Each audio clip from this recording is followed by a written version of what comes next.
عارف الإحساس لما تلاقي دماغك شغالة 24 ساعة حتى وانت نايم؟ لما تلاقي نفسك بتحلل كل كلمة اتقالت لك، كل تفصيلة صغيرة كأنها بقت قضية مصيرية.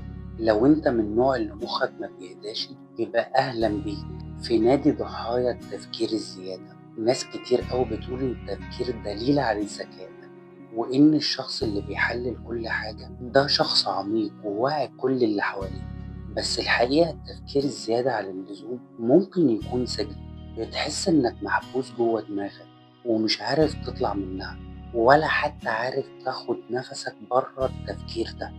تخيل كده تبقى قاعد في أمان الله، وفجأة كده مخك يقرر يفكر في حاجة حصلت من 10 سنين، وتبدأ تفكر هو أنا كان باين عليا إن أنا غبي وقتها؟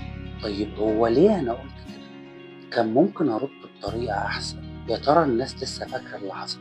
وتبدأ الدوامة، وموقف صغير يتحول لموقف كبير، كأنك بتكتب سيناريو درامي طويل. وللأسف محدش هيشوف ده غيرك. في حاجة كمان غير التفكير الزيادة، في كمان العقلية اللي بتحب تعمل سيناريوهات جوه دماغها، سواء بقى كانت سلبية أو كانت إيجابية. ممكن تبقى قاعد عادي كده وتلاقي نفسك بتتخيل حاجة كده في دماغك. تخيل مشهد كده هيحصل، لو حصل حاجة معينة أيا كانت الحاجة ديت بقى، هتقعد تقول لو أنا قابلت الشخص ده مثلا هقول له إيه أو هتعامل معاه إزاي.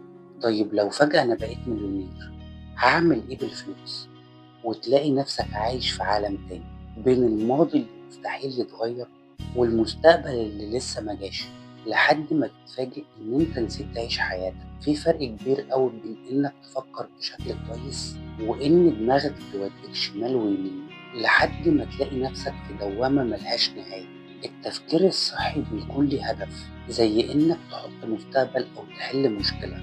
بس التفكير الزيادة بيكون عبارة عن إعادة نقاش في حاجات مش هتفيدك بأي حاجة. والله يا أبو حميد يا بخت اللي دماغه رايق. حقيقي الناس اللي مش بتفكر في كل حاجة زيادة عن اللزوم دول محظوظين جدا. حياتهم بسيطة، دمهم خفيف، عمرهم ما بيضيعوا وقت في التفكير في حاجات ملهاش قيمة. بس برضو التفكير في حد ذاته مش حاجة وحشة.